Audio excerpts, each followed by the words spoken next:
कारवार से इब्राहिम खलील।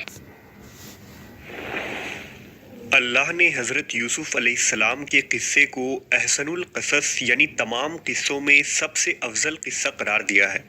हज़रत यूसुफ़ अलैहिस्सलाम के वाक़यात के मुताल्लिक़ कुरान मजीद में पूरी एक सूरह यानी सूरह यूसुफ़ मौजूद है, जबकि तौरेत और बाइबल के बाब पैदाइश में हज़रत यूसुफ़ अलैहिस्सलाम यानी जोसेफ़ की सवाने हयात नहायत ही तफसील से बयान हुई है, क्योंकि हज़रत यूसुफ़ की ज़िंदगी के उतार चढ़ाव, रंज व राहत और मसाइब व गम के हर एक वाक़े में हमारे लिए बड़ी बड़ी इबरतें और नसीहतें पोशीदा हैं।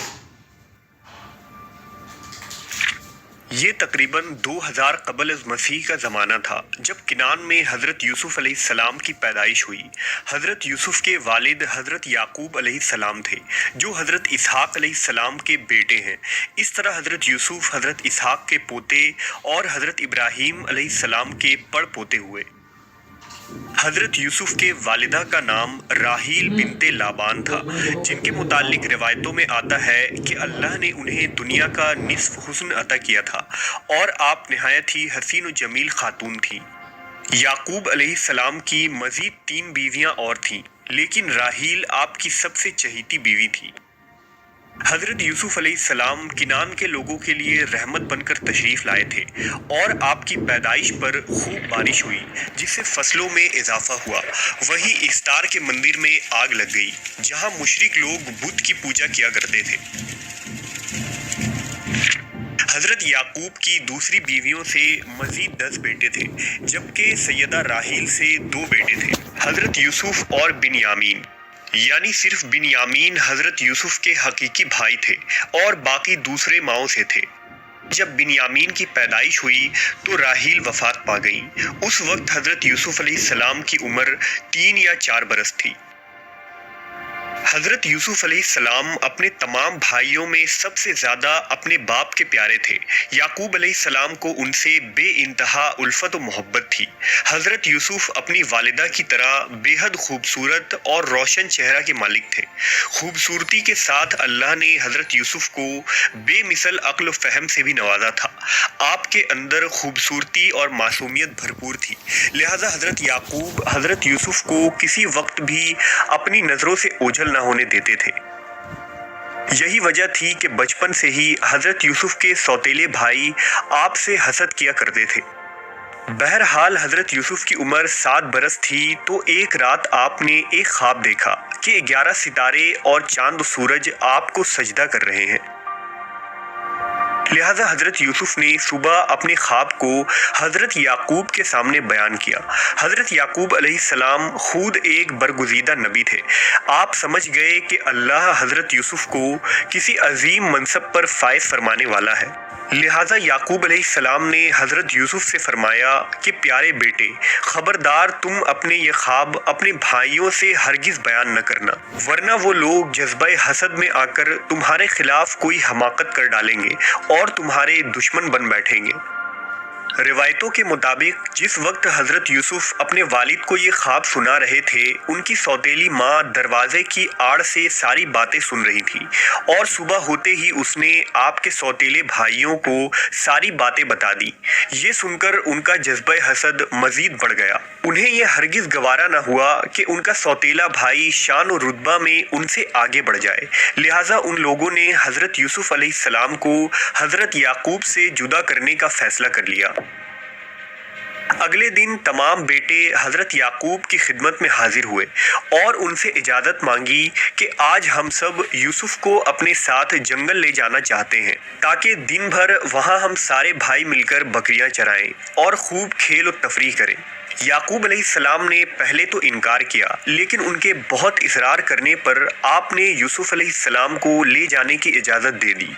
तमाम बेटों ने हज़रत याकूब से वादा किया कि हम यूसुफ़ का मुकम्मल ख्याल रखेंगे और शाम तक सही और सलामत घर वापस लौट आएंगे। तमाम भाइयों ने सफ़र की तैयारियां की और हज़रत यूसुफ़ को कंधों पर बिठाकर जंगल की तरफ चल दिए। لیکن جیسے ہی وہ جنگل پہنچے ان کا جذبہ دشمنی ظاہر ہو گیا اور انہوں نے یوسف علیہ السلام کو زمین پر پٹک دیا۔ انہوں نے آپ کو خوب مارا اور آپ کا کرتا اتار کر ہاتھ پاؤں باندھ دیے اور ایک گہرے اور اندھیرے کنویں میں آپ کو پھینک دیا۔ شام کو جب وہ لوگ گھر واپس آئے تو حضرت یوسف کو نہ دیکھ کر حضرت یعقوب علیہ السلام بے چین ہو گئے۔ آپ نے ان سے حضرت یوسف کے متعلق پوچھا تو انہوں نے رونا پیٹنا شروع کر دیا اور یہ بتایا کہ ہم جنگل میں بیٹھے تھے کہ اچانک ایک بھیڑیا آ گیا اور اس نے یوسف کو کھا لیا۔ ثبوت کے طور پر انہوں نے بکری کے خون لگے ہوئے کپڑے حضرت یعقوب کو دکھائے۔ یعقوب علیہ السلام کا سینہ پھٹ پڑا اور آپ زار و قطار رونے لگے۔ فرمایا، اے میرے بیٹو، تم میرے ساتھ یقیناً کوئی دھوکہ کر رہے ہو۔ بھلا یہ بھیڑیا کیسا عقل مند اور سمجھدار تھا کہ اس نے یوسف کو تو کھا لیا مگر قمیص کو کہیں سے بھی نہیں کھایا اور قمیص کو صحیح و سالم چھوڑ دی۔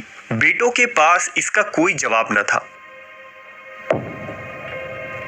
ادھر یوسف علیہ السلام 3 دنوں تک کنویں میں بیٹھے رہے، جہاں صبح و شام حضرت جبرائیل آتے اور آپ کو مطمئن کرتے کہ پریشان نہ ہو، فتح تمہاری ہوگی اور حق غالب آ کر رہے گا۔ اللہ کی قدرت یہ ہوئی کہ ایک صبح ایک قافلہ جو مصر کی طرف جا رہا تھا اس کنویں کے پاس سے گزرا۔ انہوں نے کنویں کے قریب پڑاؤ ڈالا اور اپنی پیاس بجھانے کے لیے جب قافلے کے سردار جس کا نام مالک بن دابر تھا اس نے کنویں میں ڈول ڈالا تو نیچے بیٹھے یوسف علیہ السلام نے فوراً ڈول کی رسی پکڑ لی۔ انہوں نے رسی کھینچا تو ایک خوبصورت بچہ باہر آیا۔ وہ لوگ حیرت زدہ رہ گئے۔ مالک چونکہ غلام فروخت کیا کرتا تھا لہٰذا اس نے یوسف علیہ السلام کو اپنے قافلے میں شامل کر لیا اور مصر کے بازار میں لے گیا تاکہ انہیں فروخت کر کے کچھ رقم کما سکے۔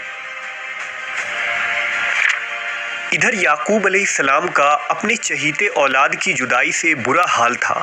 آپ دن بھر ویرانے اور جنگلوں کی خاک چھانتے اور ہر راستے اور صحرا میں حضرت یوسف کو تلاش کرتے پھرتے اور واپس گھر لوٹ آتے۔ آپ یوسف کی جدائی میں دن رات روتے اور اللہ سے فریاد کرتے کہ کسی طرح یوسف انہیں مل جائے تو دوبارہ وہ انہیں اپنی آنکھوں سے ایک پل کے لیے بھی دور نہ کریں گے۔ لیکن خدا تعالیٰ کو کچھ اور ہی منظور تھا اور یہاں بازار مصر میں اس مقدس ہستی کو مالک نے چوراہے پر کھڑا کر رکھا تھا اور لوگ یوسف علیہ السلام پر بولیاں لگا رہے تھے۔ جب مصر کے گورنر یعنی عزیز مصر جس کا نام قطفیر تھا اس کی نظر اس خوبصورت بچے پر پڑی تو یہ بچہ اسے بہت پسند آیا۔ اس نے حضرت یوسف علیہ السلام کے وزن کے برابر سونا اور ریشمی کپڑے قیمت میں دے کر انہیں خرید لیا اور انہیں اپنے ساتھ محل لے آیا۔ قطفیر کی بیوی کا نام زلیخا تھا جس سے اسے بے پناہ محبت تھی۔ اس نے حضرت یوسف کو زلیخا کے سامنے پیش کیا اور کہا کہ یہ غلام میری طرف سے تمہیں ایک تحفہ ہے، اسے نہایت ہی اعزاز و اکرام کے ساتھ رکھو اور اسے محل کے طور طریقے سکھاؤ۔ اس وقت حضرت یوسف کی عمر 13 یا 14 سال تھی۔ یہاں محل میں یوسف علیہ السلام بحیثیت غلام کے زندگی گزارنے لگے۔ حضرت یوسف علیہ السلام نہایت ہی تیز دماغ والے اور دانا شخصیت تھے، اس لیے بہت جلد مصری علوم، پڑھنا لکھنا، تلوار بازی اور شاہی فنون سیکھ لیے۔ وقت گزرتا رہا اور آپ جوان ہو گئے۔ عزیز مصر اور محل کے تمام خادم یوسف علیہ السلام کو بہت پسند کیا کرتے تھے کیونکہ آپ ایک خدا ترس، نرم مزاج، شریف النفس اور خوش اخلاق انسان تھے۔ ان تمام خصوصیات کے علاوہ یوسف علیہ السلام نہایت ہی خوبصورت تھے اور جوانی کے اس عمر میں آپ کے حسن میں مزید اضافہ ہو گیا تھا۔ جو کوئی بھی آپ کے مبارک چہرے کی طرف دیکھتا اس کا آپ پر سے نظر ہٹانا مشکل ہو جاتا۔ اب اللہ کی طرف سے یوسف علیہ السلام کو ایک سخت امتحان سے گزرنا تھا، لہٰذا عزیز مصر کی بیوی زلیخا حضرت یوسف کے حسن سے بہت متاثر ہو گئی اور اس کا دل آپ کی طرف مائل ہو گیا۔